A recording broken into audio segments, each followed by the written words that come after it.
Governor Kathy Hochul.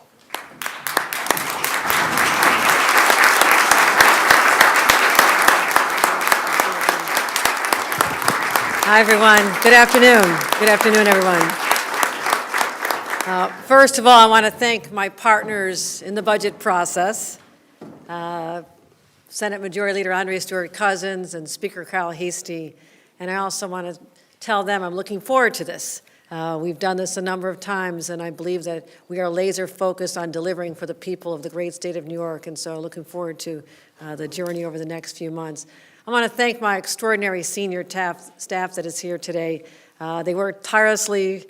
There's never a rhythm that says there's a slow time in their lives, even as much as I promise it sometimes, but they work so hard. And I want to thank the leader of our team, Secretary Karen Persicilli-Keough. I want to thank our budget director, Blake Washington. You'll be hearing more from him.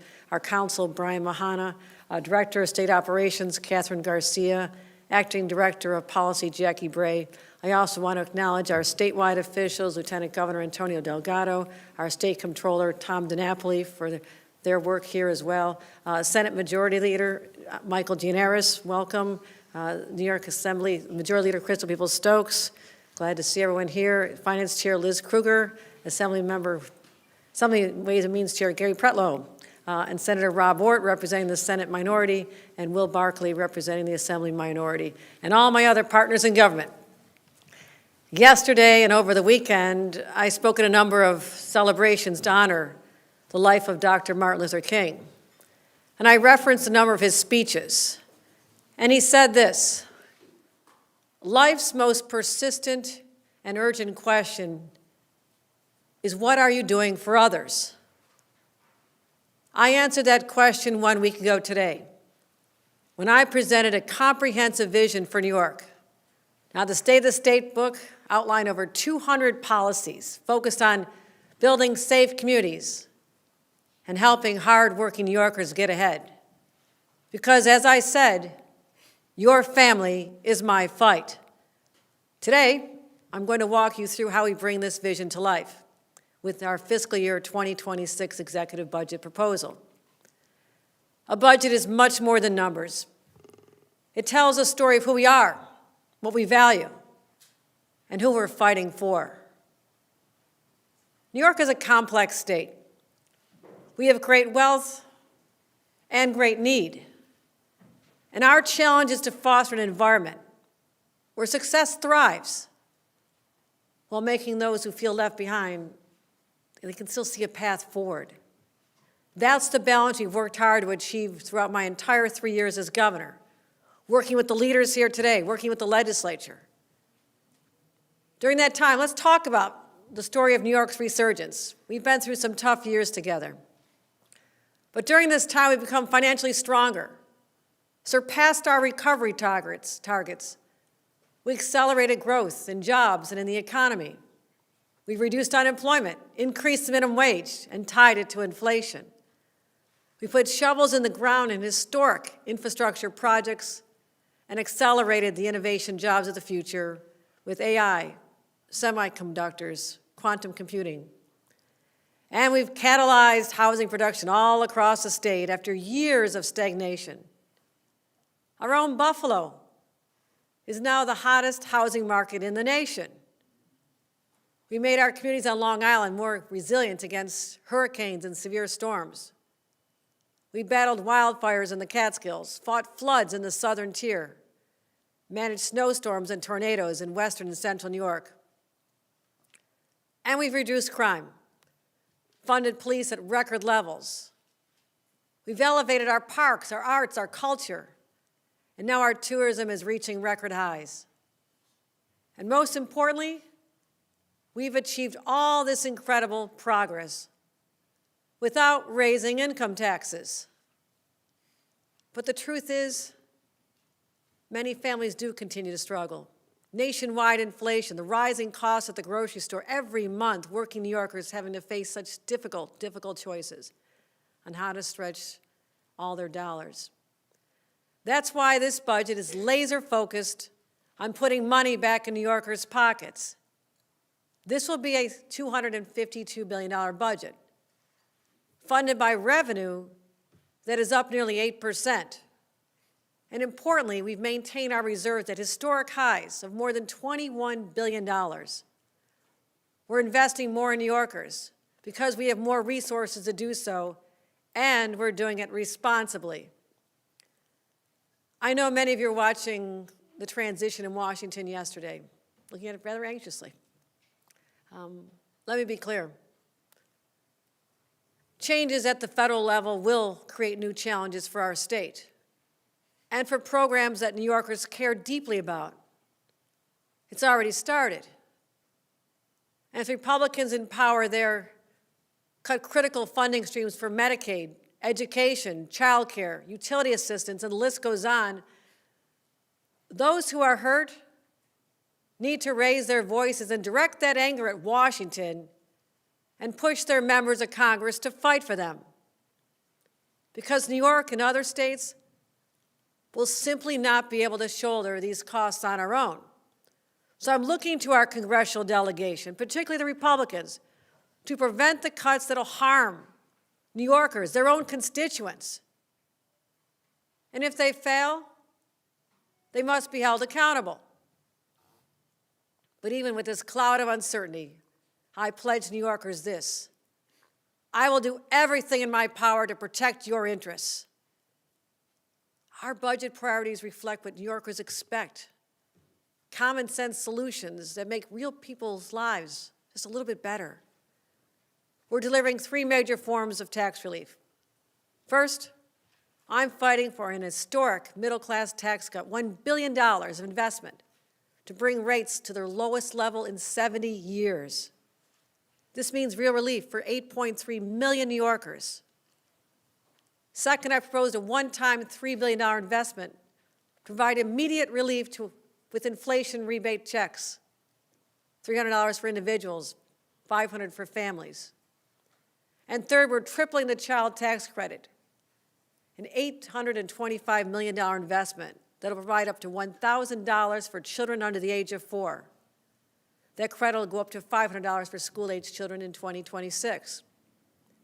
But our support for growing families doesn't stop with tax relief. I'll direct an additional $120 million to provide free lunch, free breakfast to every single student in the state of New York. We'll save families as much as $1,600 per child every year, while ensuring that no child, no student ever goes hungry. So when you add all this up, the tax credit for the little ones, your family's inflation refund, school breakfast and lunch, plus the middle-class tax cut, this puts nearly $5,000 back in the pockets of many New York families. That's how you answer Dr. King's question. That's how you make a difference. Now I want to turn to another cost that is absolutely crushing families' budgets, and that's child care. It can exceed over $21,000 per child annually, often more than the cost of their housing. Driving down the cost starts with expanding child care options for families. That's why I'm proposing $110 million to build new child care facilities, renovate existing ones. These investments are necessary now to create more capacity than we have now to get us closer to our ultimate goal: universal child care. And I look forward to working with the legislature, the business community, our civic leaders, to start laying the groundwork to make this a reality. To deal with rising costs, New Yorkers need another form of relief, and that's removing the state and local tax deduction cap. This cap was instituted the last time Republicans governed Washington in 2017. It's costing New Yorkers, and has been, over $12 billion a year in taxes, more they're having to send to the federal government. $72 billion out of New Yorkers' taxes, out of their pockets over the last 6 years. And despite a bipartisan bill that would have addressed that issue, Republicans in Congress, including 7 from New York, have refused to act. They're actually working against their own constituents to accept a watered-down proposal rather than full repeal of the cap. New Yorkers deserve better.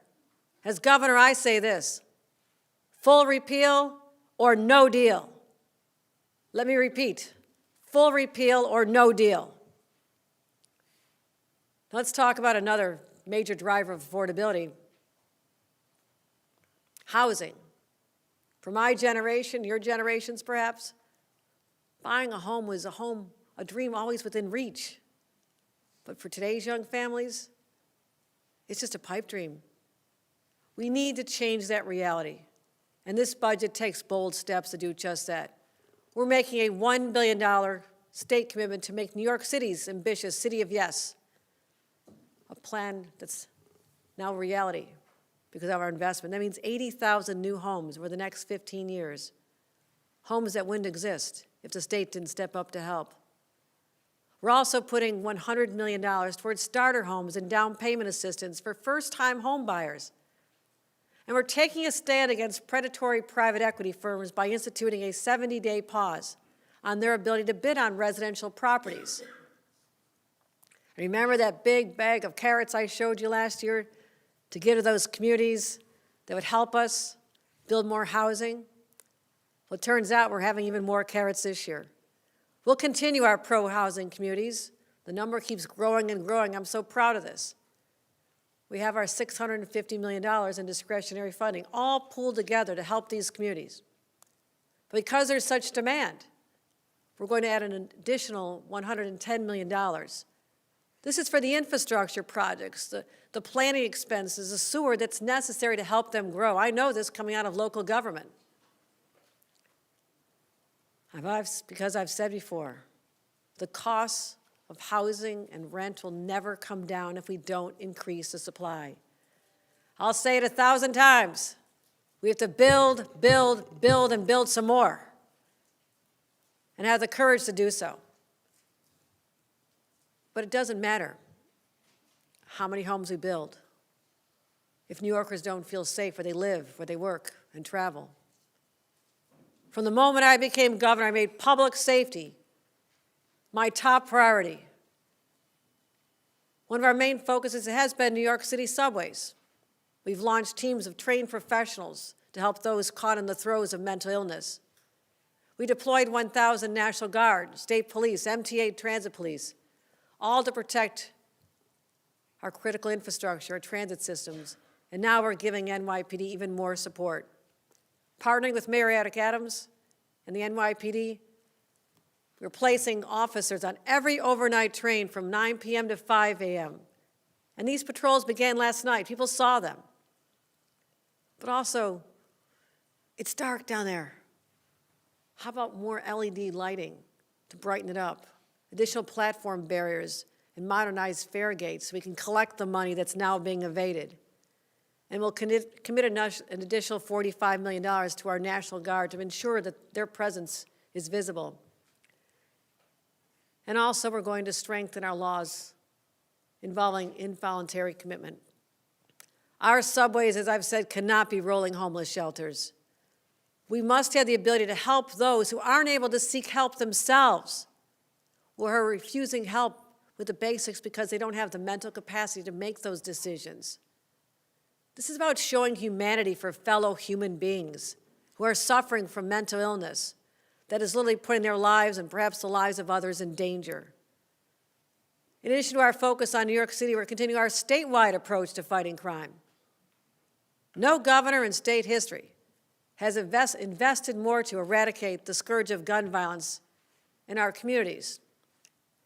And I'm proud that the data shows that our strategies are working. In 2024, we had the lowest statewide shooting rate on record, with murders outside of New York City at their lowest rate since 1965. Shootings down 28%. But we know our work isn't done. That's why this year we're committing a record $370 million for proven gun violence prevention programs, along with $50 million for upgraded law enforcement technology. I saw it in action in Buffalo when I was over there just a short time ago. It's making a difference. And also $13 million to establish new crime analysis and Joint Special Operation Command headquarters. Think about this. Nowhere else in the nation are they doing this. Bringing together over 100 local, state, and federal agencies to share data and coordinate in real time to prevent crimes as well as solve them. And we'll finally close those loopholes in our discovery laws that delay trials and lead to cases being thrown out for minor technicalities. And we're reaffirming that there's no place for hate in our state. With $35 million in grants at a time when anti-Semitism is on the rise. And we have vulnerable locations, yeshivas, synagogues, mosques. We must protect them, and this money will do just that. And we're putting more state troopers at the northern border, where we've seen a sharp uptick in fentanyl and weapon seizures. Because when it comes to protecting every single New Yorker, I'll use every tool at our disposal. Our fight for New York's future also means leading the way on climate action. This year's budget directs $1 billion, our largest climate investment ever, to accelerate New York's clean energy transition. These funds will support critical projects in clean energy generation, create good-paying jobs, and reduce energy costs for New York families. We also must be prepared to meet the challenge of the federal government, walking back commitments to offshore wind, a key energy source in our transition to renewables. Addressing these challenges now will help ensure a healthier world for our children in the future. But we cannot ignore the fact that our children have challenges already, today, right inside the classroom. The numbers tell a stark story. A recent poll revealed that over 72% of teachers, high school teachers across the nation, report that cell phones in the classroom are a major disruption for their students. And in fact, 95% of their students have access to a smartphone. And those kids are receiving, on average, 250 notifications a day throughout the school day. Now, as a mom, New York's mom governor, these aren't just statistics to me. I know how hard it is to get your kids' attention. My kids used to text each other under the kitchen table to each other, meaning they weren't talking to each other. It started back then. It's happening in our classrooms. We're not developing the skills we need because kids are distracted with the cell phones. And how hard it is for our teachers, trying to teach algebra and geography, and they're competing with viral dances and messages from their friends and sometimes threats, bullying. How do you pay attention to the subject at hand when this is going on? It didn't happen when we were younger. That's why last year I convened roundtables all across the state to discuss the impact of these cell phones on children's ability to learn how to interact eventually as adults, communication, but also I was worried about the effect on their mental health, and this was coming from the teenagers themselves telling me what was going on. The stress they're under was enormous. So we consulted parents, students, educators, administrators, advocates, local leaders, and we worked to devise a solution to this complicated challenge posed by smartphones in schools. As a result of these conversations, I'm announcing today a proposal that will transform our classrooms, return them to a place of learning.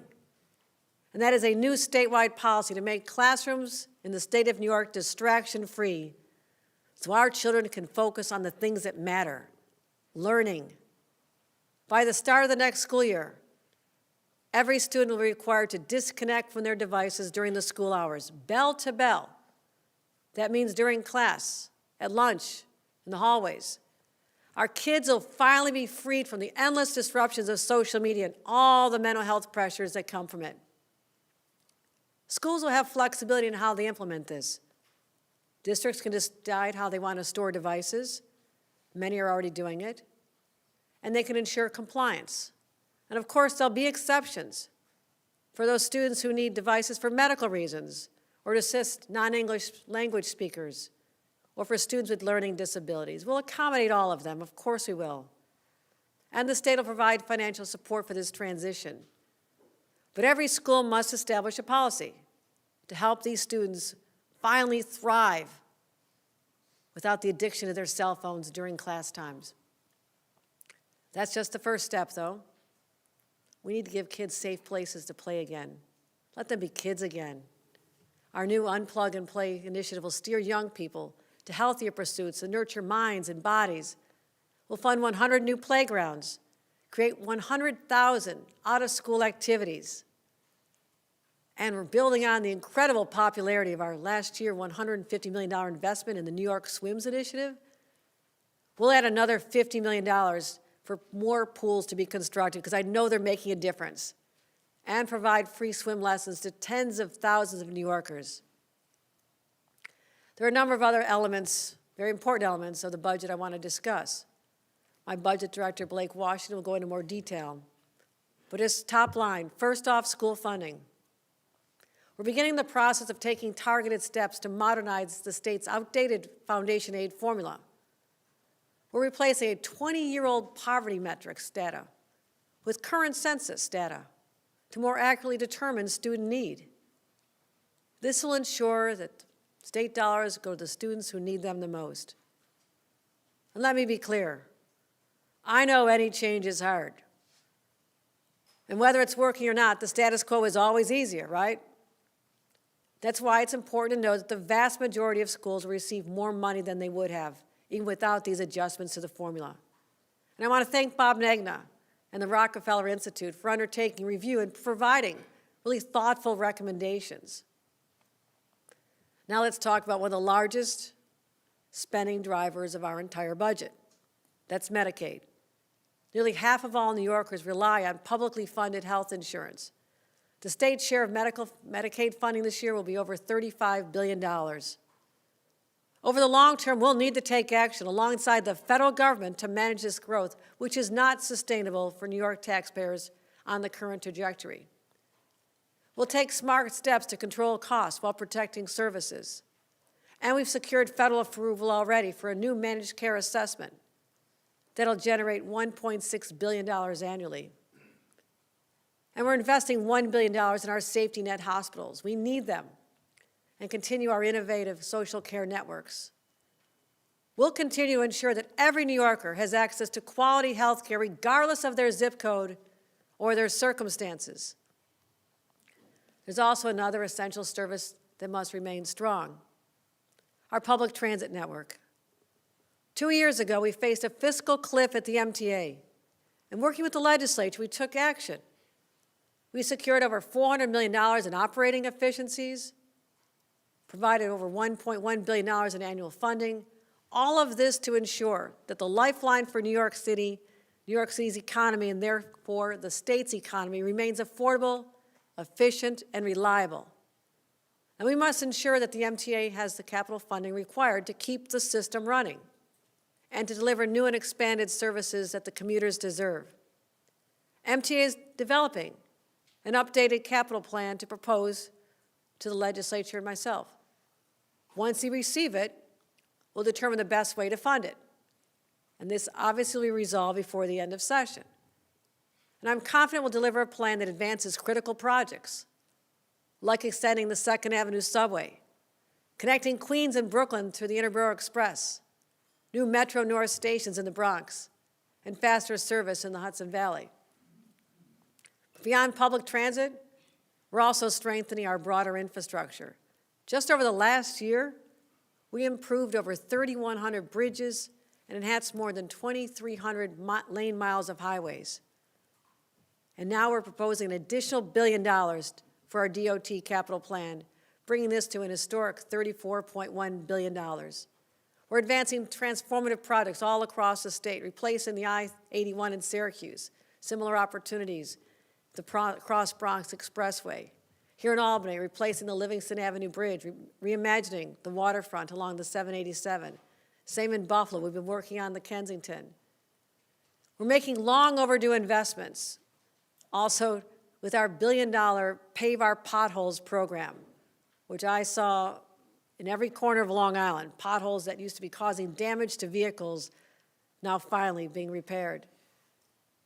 We need robust support for local infrastructure as well. Again, coming out of local government, I know the stress is on our towns and cities to have to come up with the necessary money, especially in our cold weather parts of the state, where The roads decay every year because of all the snow plows and the salt. We have to keep making these investments, and we will.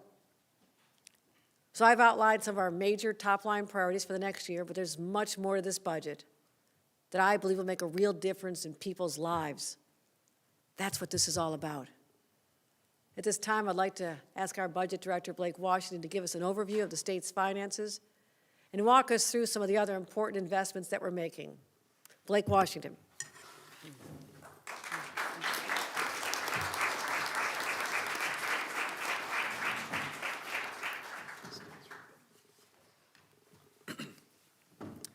So thank you, Governor. Thank you for the opportunity to serve the people of the state of New York. It's been a year and a half. It's been a lot of fun. So, and thank you to the legislative leaders, the controller for being here today, the partnership throughout the year. We appreciate it.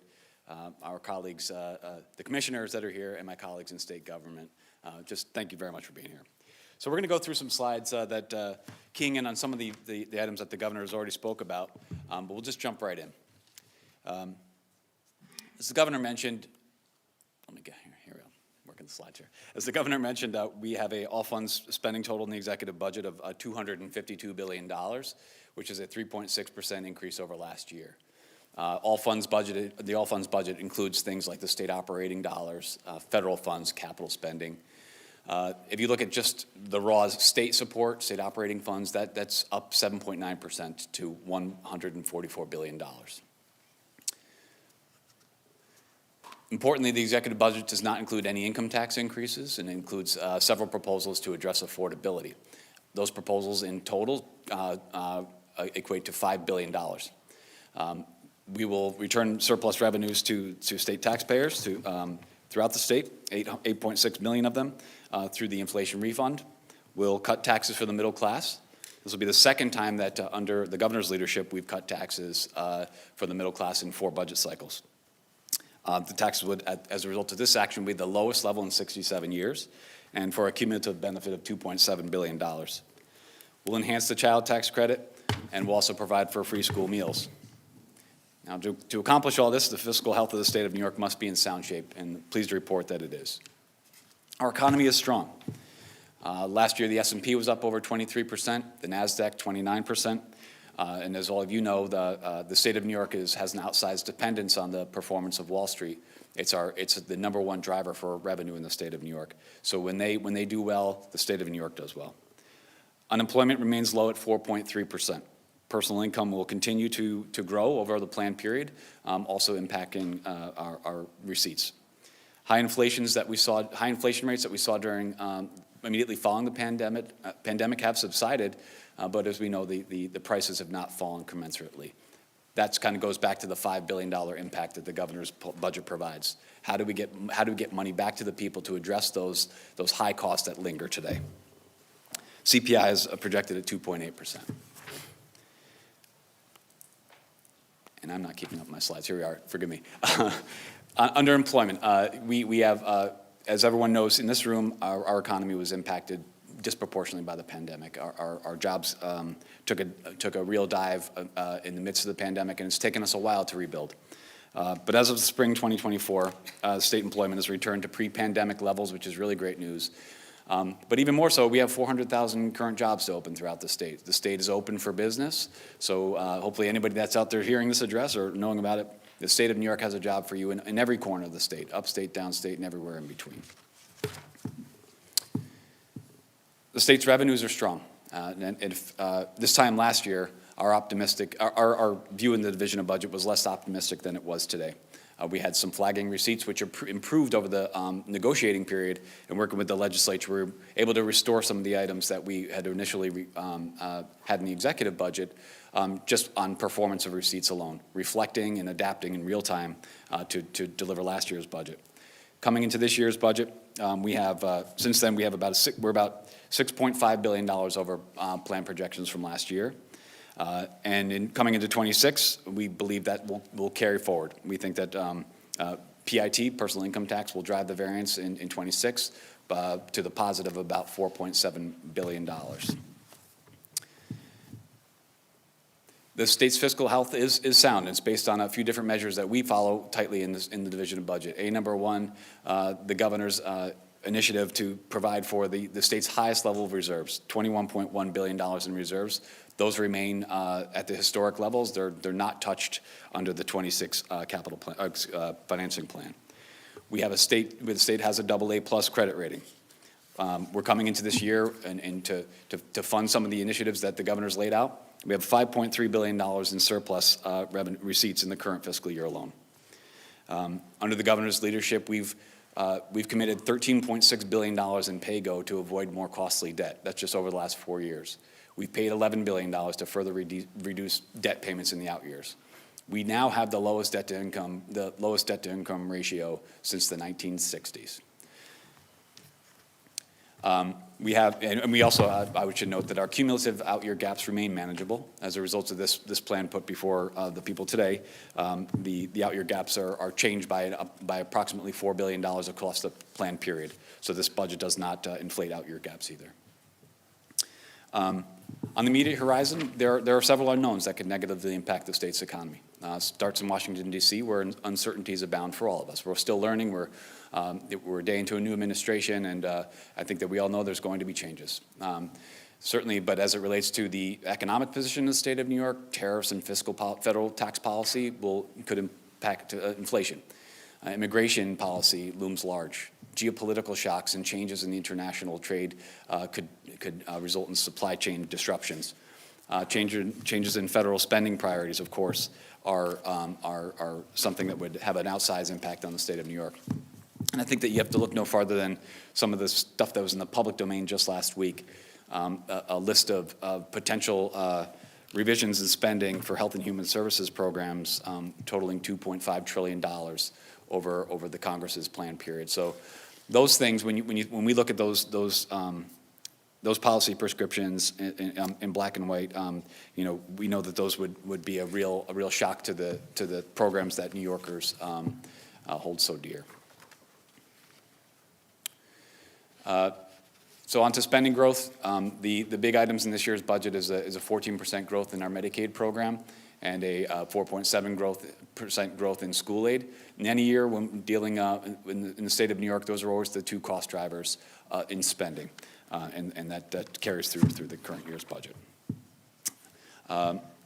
The Medicaid number that you see before us is also influenced by an MCO assessment that we provided in last year's budget, where we will draw down a federal share to make targeted investments in the health infrastructure over the next 3 years.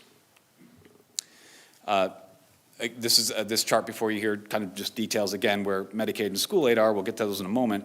But social services, the number here is elevated. You can see that's driven largely by the tremendous amount of child care investments we've done in just the last 3 years. We've more than doubled child care subsidies working with the legislature. In the mental hygiene, we've done historic investments to increase the number of beds in all sorts of care facilities, all sorts of levels of care facilities.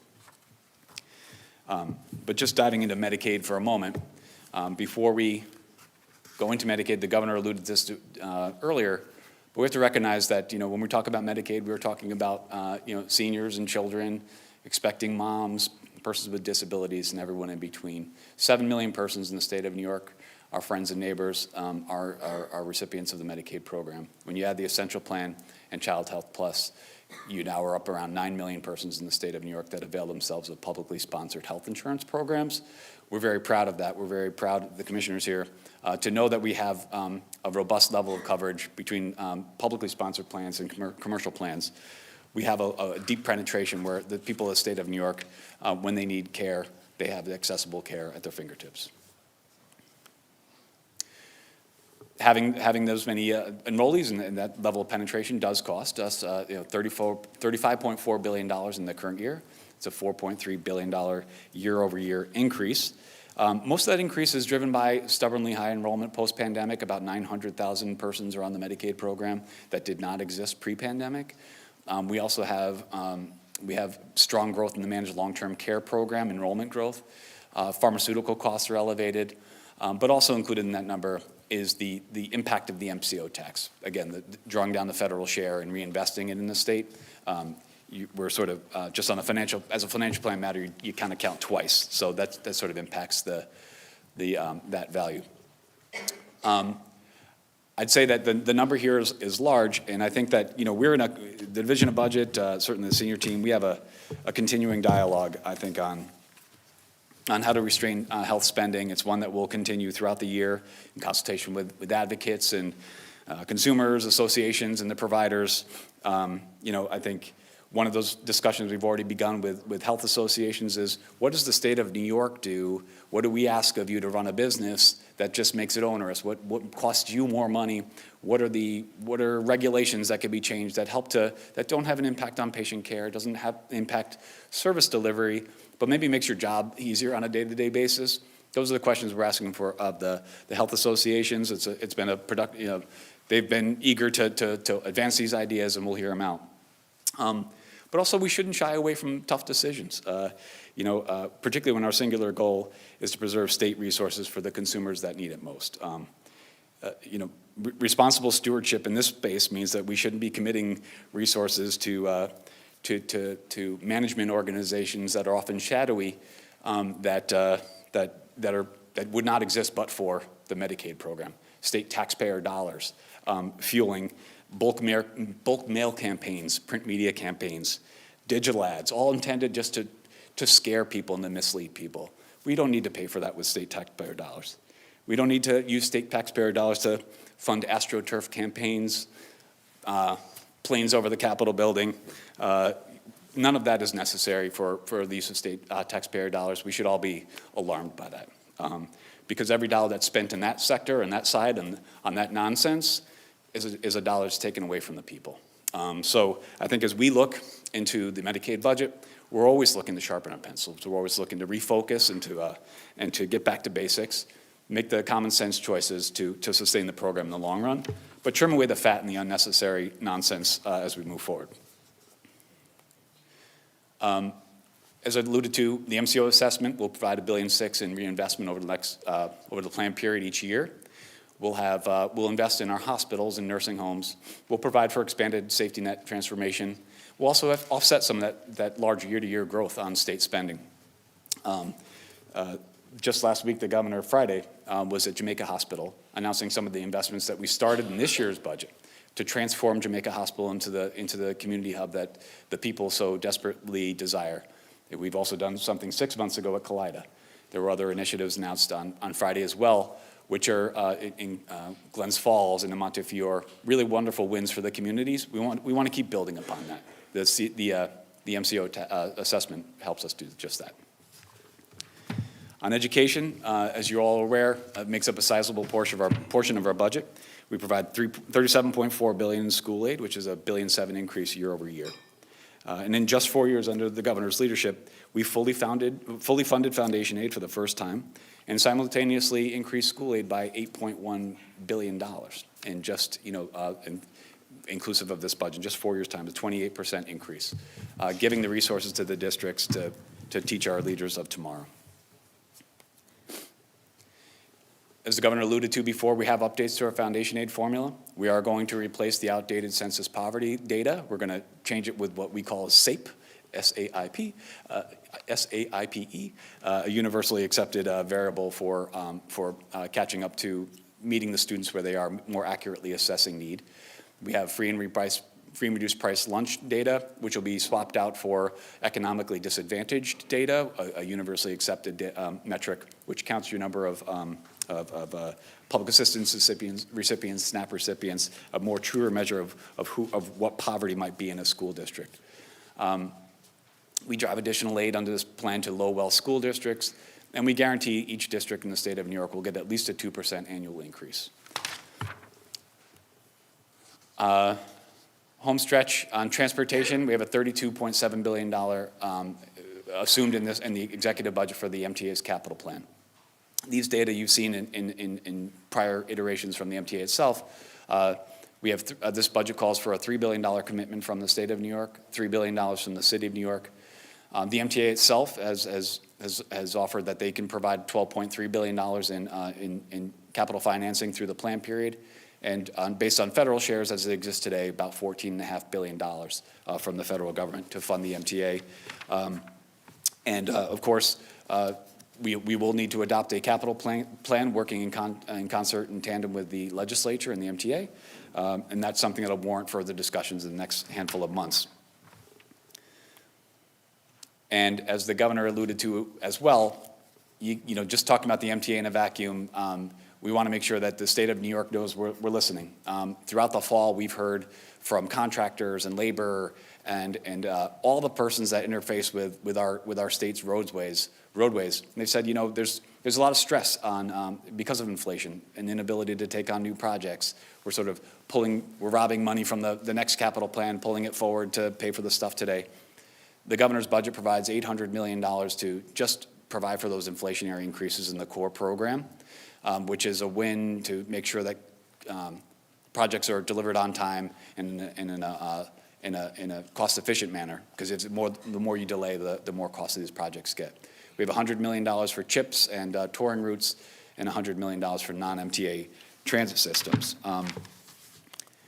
So I think that today, if you want to join me at 3 o'clock, we'll have a more detailed technical briefing going across the entire budget. And we're here, certainly as a division of budget, for all of you. If you have any questions or concerns, we have a wonderful team that's willing to work and willing to dig in and provide answers 24/7, 365. So I just want to say, as a recap, Governor, thank you very much for allowing me to serve in this role. I'm having fun, and believe it or not, and let's get on with it. So thank you.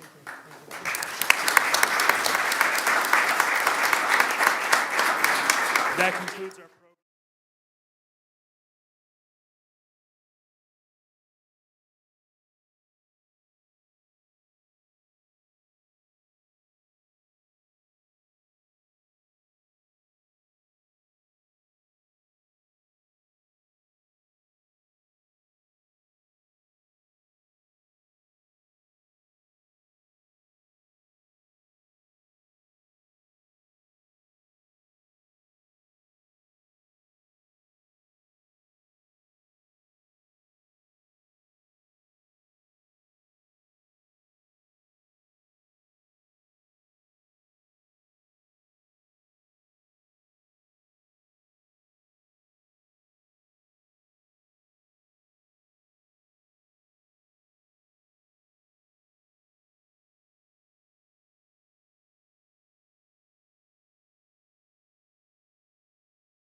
turn. Blake, you ready?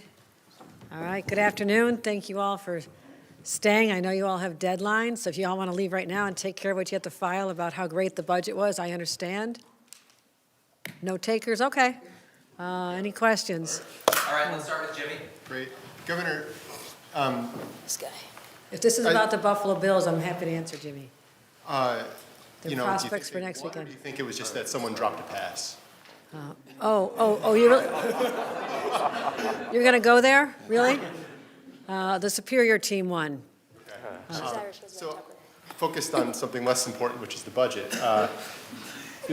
As I've covered these over the years, governors typically kind of hold the line on spending, kind of push back, and usually it's legislators and advocates who are pushing here. I look at this budget, you've kind of only proposed small tweaks to school aid as opposed to the big fight you had last year.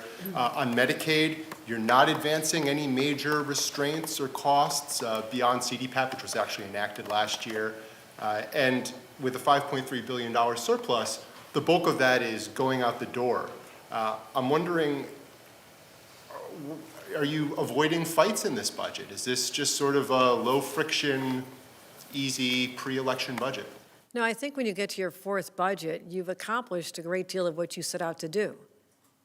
I've already have a legacy now of what we've achieved on behalf of New Yorkers. So as much as it might be entertaining for the press corps, a lot of what we still have to do does not necessitate a conflict with the legislature. We have our shared values of understanding that we will work together to put more money back in New Yorkers' pockets, and that's why our truly creative initiative to put $5 billion back in New Yorkers' pockets instead of keeping it or spending on something that's going to be more recurring is a smart policy. I just heard from the leaders. I went over and spoke to people afterward, and they said it's a good budget.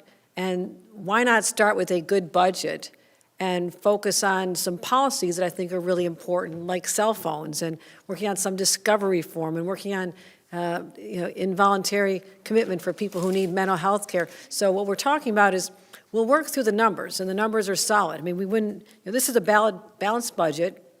There's no income tax increases, and we have record reserves. So I have to factor all that into whether or not we're going to be able to increase spending. If those three facts were not true, there'd be a different dynamic. But we have benefited from a better, healthier economic forecast, but also, the tax receipts are up from Wall Street, which is something we pay attention to. A year ago, we had a different picture. 3 years ago, we were looking at the possibility of a recession. So a lot has changed, so we're always adapting to making sure we're meeting the needs of New Yorkers. And one loud cry we heard this year was, we're getting crushed by the high cost of living here. Can you do something to help? But also putting $1 billion toward building more housing, $1 billion toward the environment. These are all important priorities that the legislature also shares. So I don't think it's not by design either way. It's just this is how it is. We've had a lot of challenges in the past, and this is a path forward that meets the needs of New Yorkers. Blake, is there anything you want to add to that? No, Governor, I think you hit the right notes. I would just say that, as you noted, the budget it closes the gap.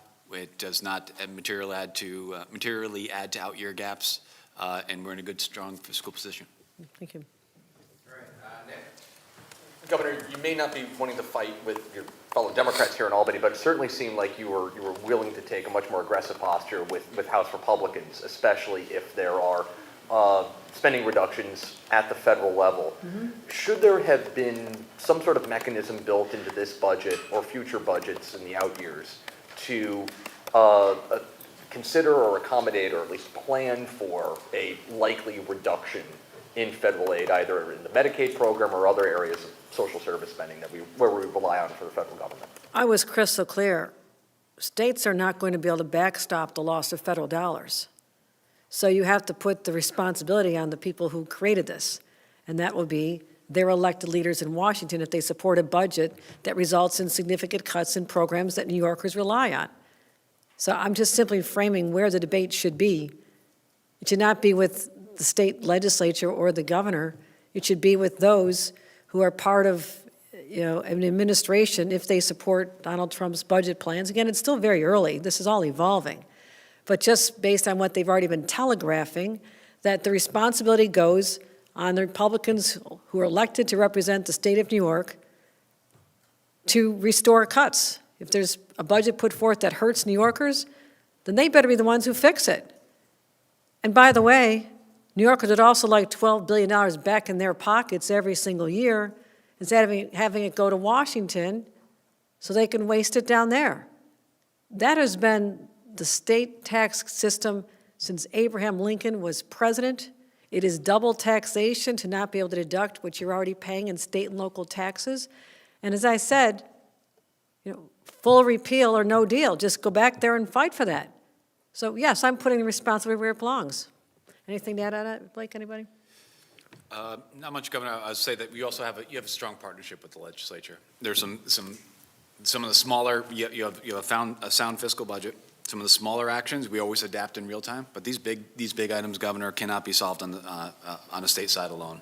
And I think you hit the right note there. But just to follow up on Nick's question, I mean, you're framing the political question, which is the onus is on Republicans to take responsibility for this. Many of them are proud of, they're running on cutting Obamacare subsidies. Let's say they do that, like, are you prepared to use the rainy day reserves? I mean, I think many New Yorkers are probably wondering when they read about those things, how the state government is gonna backfill those things if they are cut. Elections have consequences. People in this country and people in this state, not the majority, but people decided who they want to lead this nation, knowing full well that there would be consequences to programs they may care about, and they made a different decision. Elections have consequences. I cannot stand here and say the state of New York is going to backfill all the federal dollars. No state governor can do that, and I'm not prepared to say that. It'll be challenging. Yes, I have worked really hard to build up our reserves because of the vulnerabilities that we had when I inherited a 4% reserve. I said we have to get it up to 15%, and we're hovering right around there and continue to do so. $21 billion in reserves is extraordinary. But I'm not saying today I'm putting that money to backfill so no one feels the consequences of elections. 2026 will be right here very soon. Same on, Phil Murphy's letter to Trump asking him to repeal or whatever congestion pricing? Is the same answer to that? Well, that comes with $15 billion more they'll need to give New York, if that happens. That's $15 billion of lost investment that we will need to have, not from the state, but from the federal government. Governor, Mayor Adams went to the inauguration yesterday, and he's been seen cozying up to Republicans. He's been a Republican in the past. He even has an interview that's supposed to be coming out with Tucker Carlson. Do you think he went down there to protect New York's funding, or did he go down there for his own personal and political gain?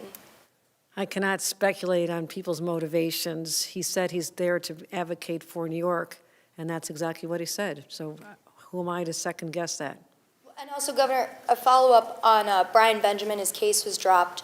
Do you think you should have given him more of a chance to prove before the charges were dropped? Do you think this is an exoneration? What do you make of that? I will take the Department of Justice and the United States Attorney's Office at their word. They feel they do not have the evidence to move forward, and therefore the case was dropped. The case is dropped.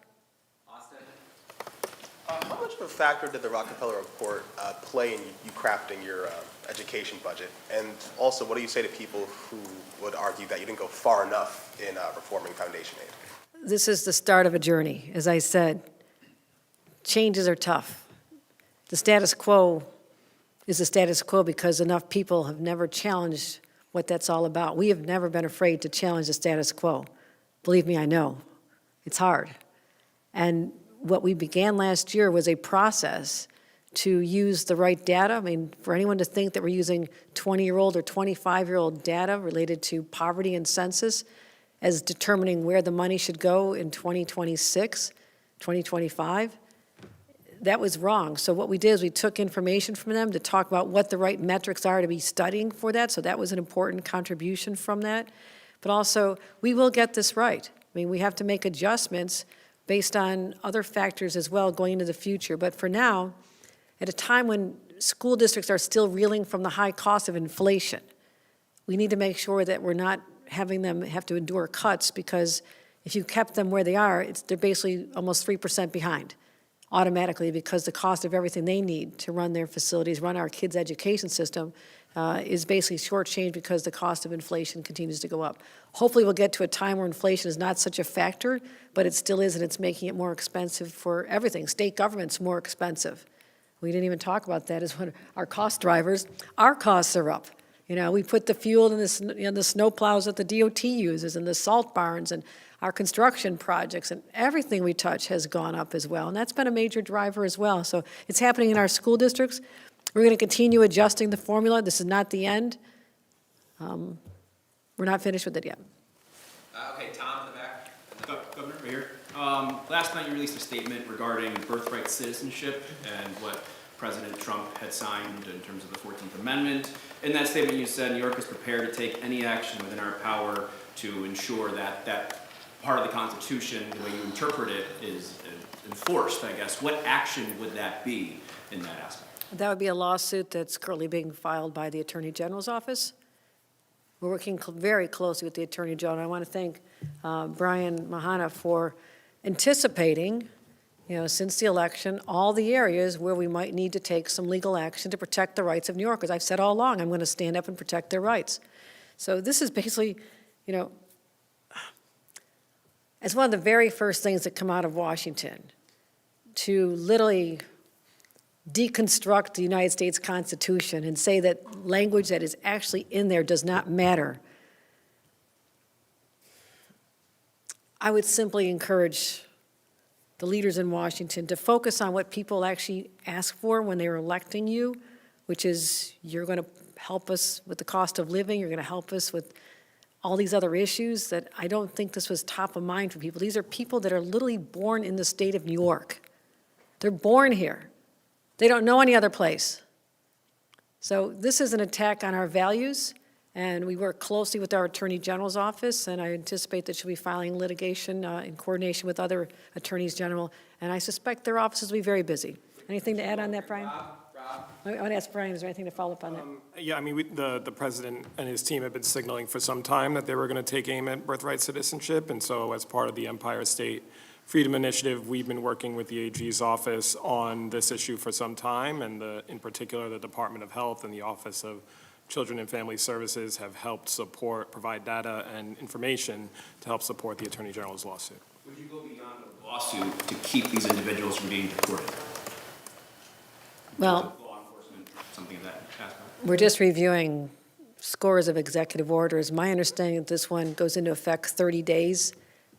So it's prospective. I don't believe it envisions removing people who are 50-year-old individuals who happen to be born here from parents from another country. So again, it's really too early to say anything other than, litigation is our first defense against this, and this is not in line with New York values. We're going to take steps we need to take to protect people born in our state. They're New Yorkers. The city of Buffalo is facing a $17 million deficit projected for the first quarter. What's in your budget and going forward? What's your plan to help the city, address that shortfall? As a city of Buffalo taxpayer, I also know that we're looking at their tax structure as well to help them get to a place where other cities are who are more financially viable. They have the lowest tax rate in the state, and I know that when they go forward, they'll also be looking at how they can make themselves more independent of needing state dollars for their basic operating. But Blake, do we have anything contemplated in this other than?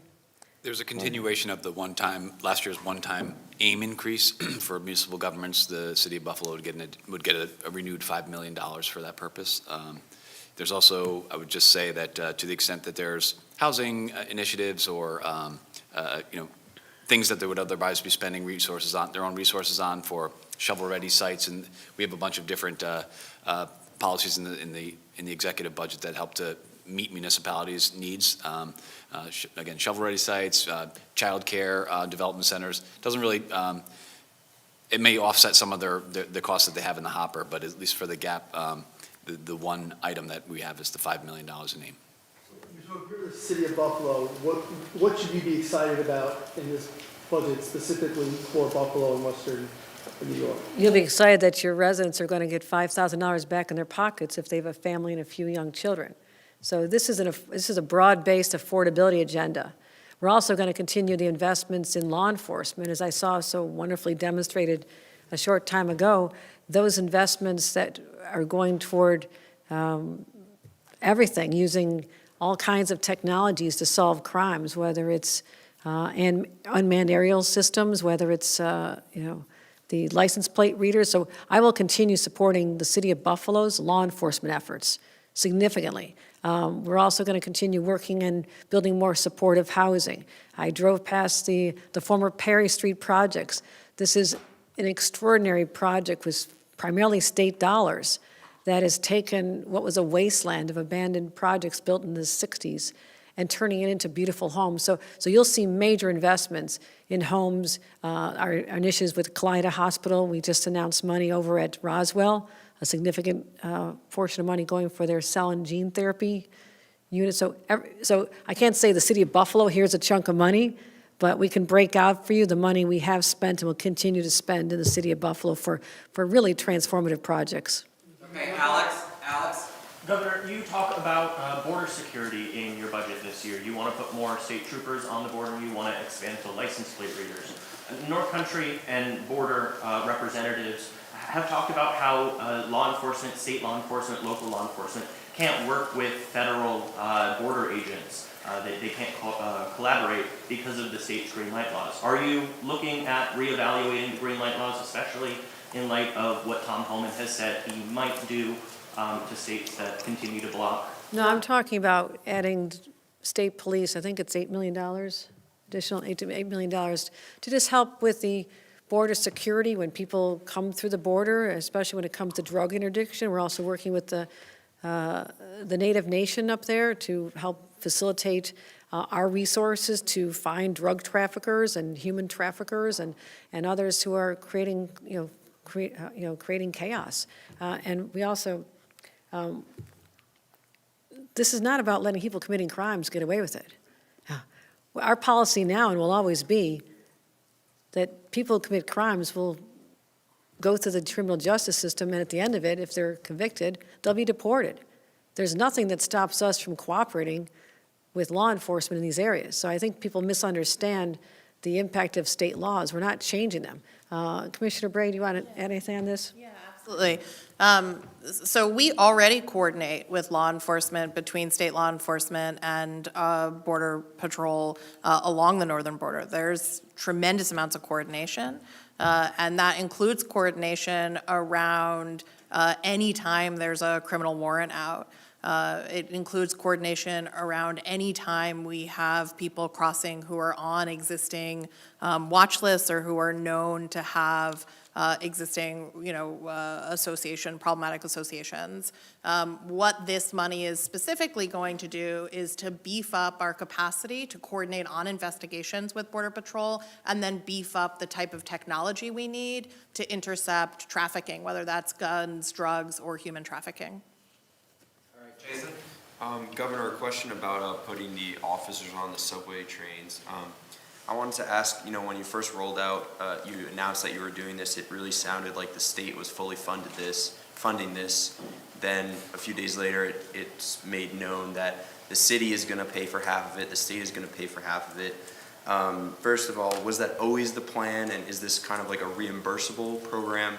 And then second of all, I wanted to ask, given the sex for OT scandal and all these overtime scandals in the NYPD, why are you funding overtime for the NYPD, and why aren't you putting the state police on trains?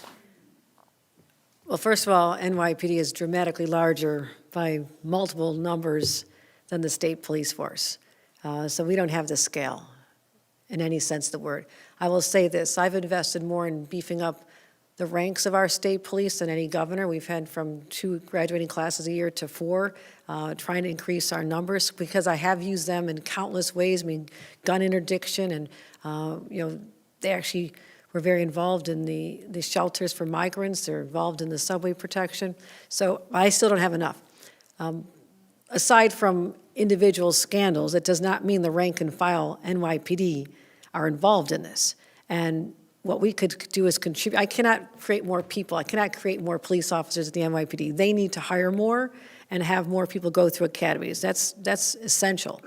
But until such time, I can't wait for that to happen in order to beef up the presence of police officers on the subways.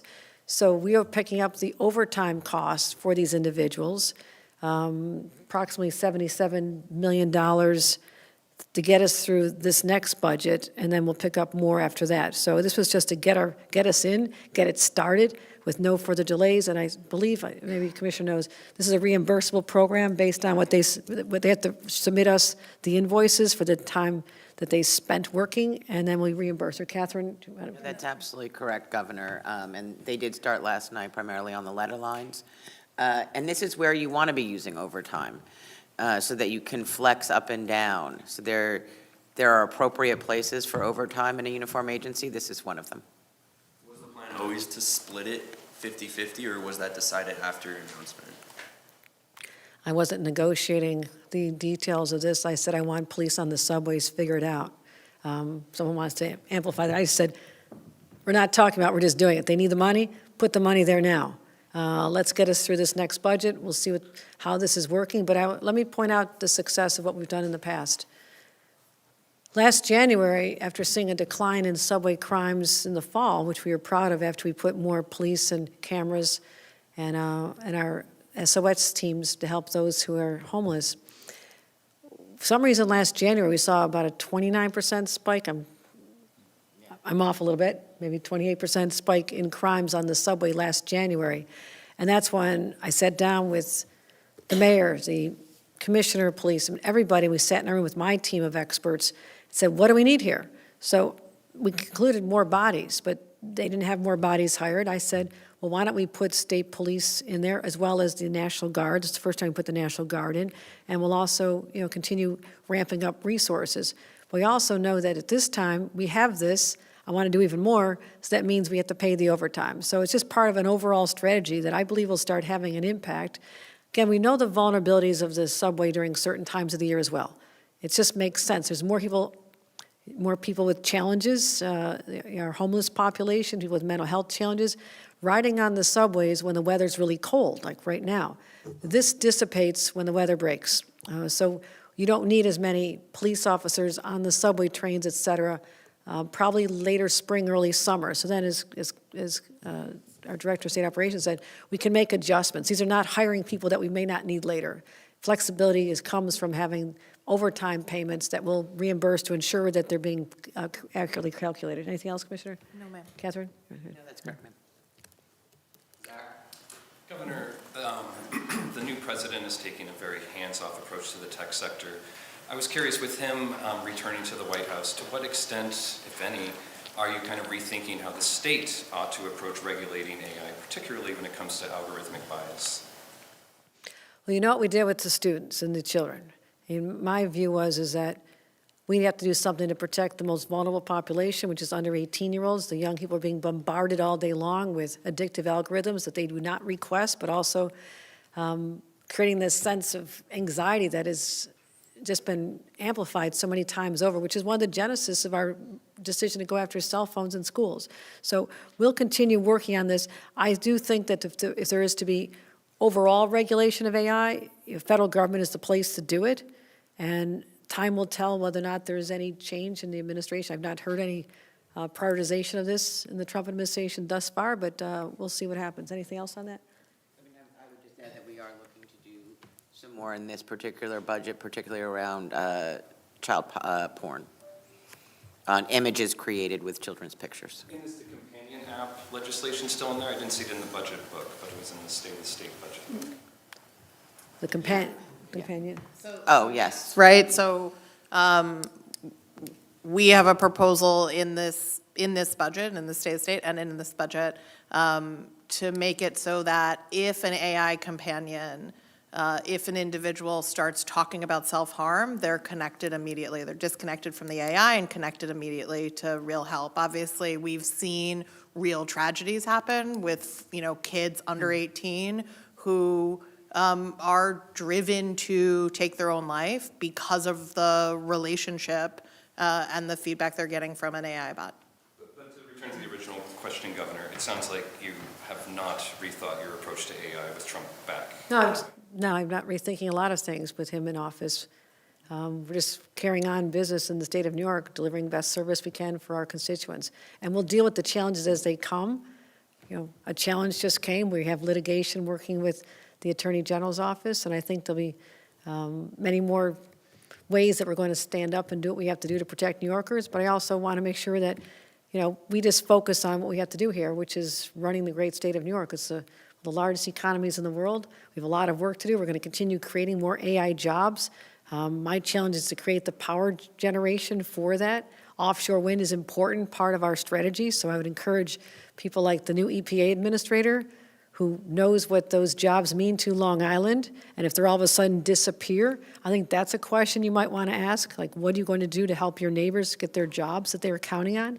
Because we're also counting on the generation of that power from offshore wind and other sources, so we can have a robust innovation economy that powers AI, powers Empire AI, powers all the jobs that are coming, as well as quantum computing, working with our companies like IBM. Just had a conversation with them recently about this, and semiconductors. So all this is happening, and it's so exciting that New York is really the epicenter of this, but we have to power it, and I hope the Trump administration understands that this is important to us and will not constrain important sources of power like offshore wind. With regards to the Medicaid spending, in the budget book, you talk about the fact that it's unsustainable growth. Is there a long-term plan as to how to create that, make that sustainable? And also, I also wanted to ask you about the CPAP transition. In the first week, DOH reported that there was only 5,000 people transitioned by PPL and did not confirm whether they were fully transitioned into the new program. Is there any sort of contingency plan if they need to extend beyond the April 1st deadline? I'll Catherine answer that, but on the first part, obviously we're always looking for ways to constrain growth. But we have a number of dynamics, and Blake outlined a few of them. One is that when people think about Medicaid, these are people in nursing homes. A significant amount of money spent on this is for your parents and grandparents and your neighbors' parents and grandparents in nursing homes. It is very expensive. Also, making sure that all of our children have health care. That is a basic human right, that little kids do not go without health care. We have a lot of children in need. This covers them. CDPAP has been a driver of this. Legislation put in place before my time allowed there to be sort of this Wild West attitude toward a program that had very little restraints, very little controls, and as a result, you see people took advantage of this, a program that went from $2.5 billion about 6 or 7 years ago, now $9 billion. Our population didn't grow that much to justify this. So there's a lot of abuse out there, so when you talk about reining in costs, those are some of the areas we're going to, but also our hospital transformation programs that we're investing in is looking at hospitals that are having financial problems, are at risk of failure, and finding alliances where they can team up with another healthier hospital system and get them out of that trouble. And that's taking up an enormous amount of our time statewide, from Long Island up to Buffalo. There are so many facilities that are in need of this kind of help. And so, again, you solve for that. That's a driver of costs that over some time will continue to go down. The CDPAP reform should drive down the cost because we don't think the money she spent on these middlemen, that she spent on where the needs are. But also we have our Commission on the Future of Healthcare, which is directed to come up with recommendations on savings as well. Catherine, any? And Governor, you really did cover most of it. Clearly, like this is true of the entire country. The boomers are aging, and they are the primary users of Medicaid money. Money is people over 65. But we do have in place both the Commission on the Future of Healthcare and working with all of our advocates to sort of stabilize our healthcare system coming out of COVID and make sure what we're paying for is actually providing quality care. And if I can add on, we do have a key investment in this budget, Governor. We have $45 million for, for waiting lists run through the area offices for the aging to help people in their own homes to not get on the Medicaid program in the first place, have some limited interventions, home-delivered meals, companionship. Those sort of smart, targeted investments are the ones that help to keep people in their homes off the Medicaid program, thriving in a community. But Governor, I think you hit the nail on the head. I think, there are programs, certainly as it relates to CDPAP, the abuses and the folks that took advantage of it. We're not talking about the consumers that took advantage of this, right? Of course We're not. talking about these shadowy corporations that would not exist but for the Medicaid program. 100% financed with state taxpayer dollars. And the transition with our deadline in April. We have some. We actually feel pretty good about how the transition is going. It's only been in about the last week that PPL actually ended up getting the full list of all of the consumers to be able to do direct outreach, as well as having the independent living centers finish up their contracting and come online to begin onboarding folks. So we feel cautiously optimistic that we're on a good pathway. That's actually an excellent point, that there was resistance from the current intermediaries to even turn over the names. We as a state do not have the names of the people that are in the system. That tells you another one of the serious flaws of when this was built, that it was just create a system which has very little oversight, if any, and we don't even know how many people are in it. And so we have to rely upon these intermediaries who are being affected by these changes to turn over the names of people that are in the program. So these are some of the challenges, but we feel confident at this point, and certainly if we need to adjust, we'll make some adjustments. So you cite, sticking on this topic, you say that there's going to be $500 million of savings by transitioning to this one company. Can you detail what that $500 million is from? How much is that from you guys banking on thousands of New Yorkers not being able to register in time and not giving them care? No, none. Register. That savings relates specifically to the administration of the program. We do not need 700 middle persons to pay the bills. If you look at some of the mailers and you look at the pictures of a consumer and the person that provides care, that's the relationship the governor is not interfering with. She wants to promote that, and she wants consumers to live with dignity in our communities. What you don't see in the picture is this FI and the people that have multi-million-dollar ad campaigns. They're somewhere in the distance in the picture, maybe. But you don't see them. That's what we're eliminating. We're eliminating that extra layer of no quality to the consumer. We're providing we're protecting the consumer's relationship with their caregiver. Number one, full stop. That's where our goal is, and just eliminating administrative loads for any particular contractor. And if I may be just more specific on that, because I think this has been reported in the press, we are paying multi-million-dollar salaries to the administrators of this FI for the program. You start to put those together, that gets very large very fast. Also, on the timeline, I know the State Health Department said 5,000 people. That still, doesn't put you on track to be able to register 280,000 people by April 1st. So what are you going to look at? Yeah, that was week one. We actually feel like we will be very, very quickly seeing those numbers go up because we haven't even had our partners start adding in the people that they are already working with into the program. Right. And again, we're reliant upon the fiscal intermediaries to provide the names of people, and they're trying to do a masterful job of scaring people, if you have not been paying attention. They're trying to scare people that we're fighting for, the ones we want to get the care, the ones we want to eliminate these middlemen who are, again, many have been following the rules, but many have not. And when you have people that are, living in Florida, charging New York State taxpayers as if they're in a house taking care of a person in need, and you have these people, and the lawsuits are starting to blossom. I think there should be more scrutiny and examination of what has been going on here without this oversight for years. I'm the one who calls it out and says, wait a minute, what is happening with our taxpayer dollars, but also these poor people who are being taken advantage of and may not be getting the services they want. I want to make sure that we have controls in place and safeguards in place to make sure that no one ever has the fear that is being created by these individuals. So we're going to get it right. We're working hard, but now we're finally starting to get the lists of people. We should have had them all along. I mean, this is a classic example of how not to do something in government. And now we're paying the price for this. New Yorkers are paying $9 billion, and I do not believe these people are getting $9 billion worth of service. I want them to get their own provider. I want them to feel secure. I want to keep them in their home as long as possible if we can.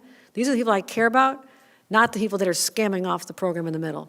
If they're not registered by April 1st, they lose coverage automatically?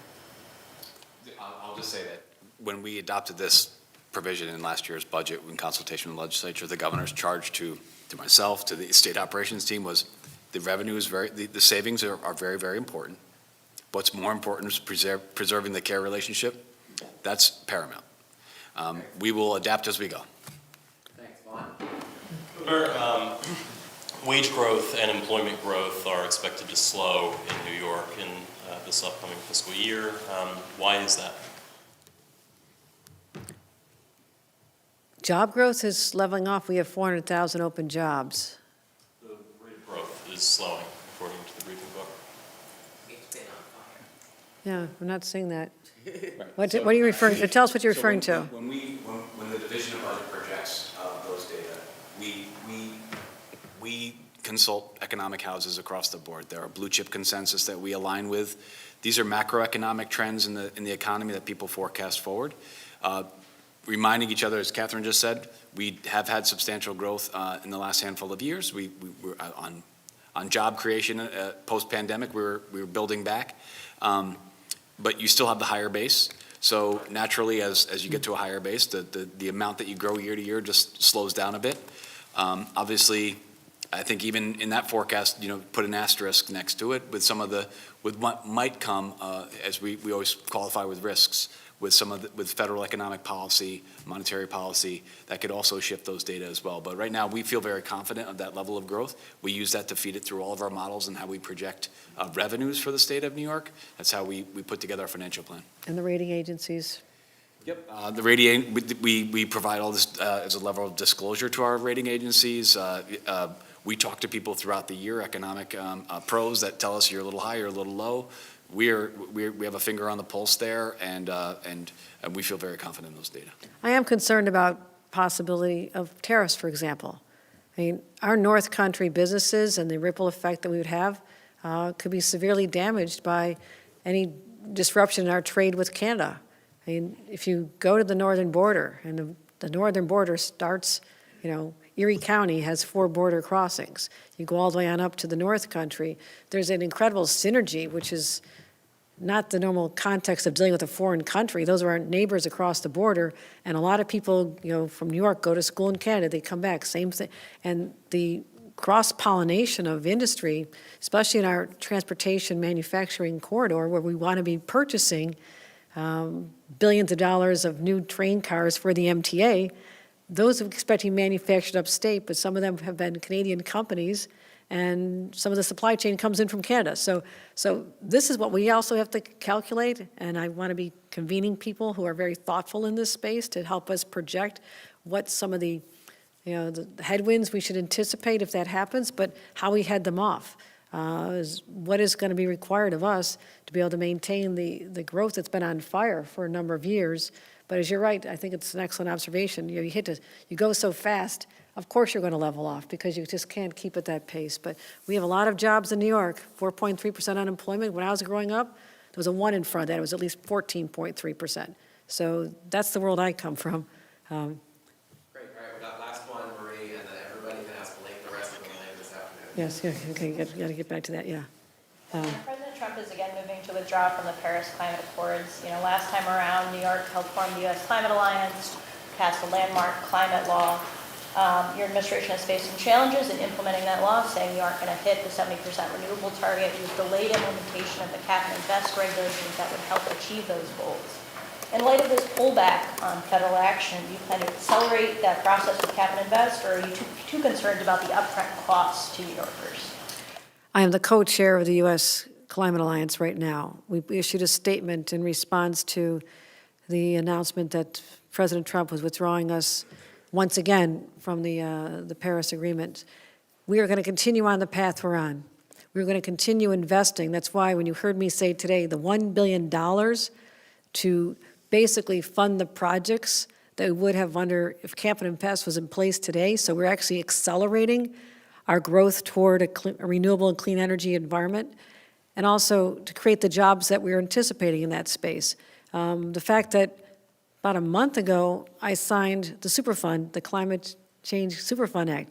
I think that also goes toward establishing that we are nation leading and will continue to be nation leading when it comes to protecting our environment, but also making sure that those who are responsible for the pollution and degradation of our environment pay for it and not the New York State taxpayers, as we're spending billions of dollars in resiliency to offset the impact of record floods and droughts and all kinds of environmental challenges that we're living today. So nothing can be read or interpreted as me pulling back from our commitments, because you're hearing here today in this budget, $1 billion that was not there. It's the largest investment in protecting our environment ever in state's history. So we understand our responsibility. We're going to continue leading, and I'll continue working with other states to chart that path forward. All right, thanks, everybody. Governor, offshore wind, you mentioned. What is going on with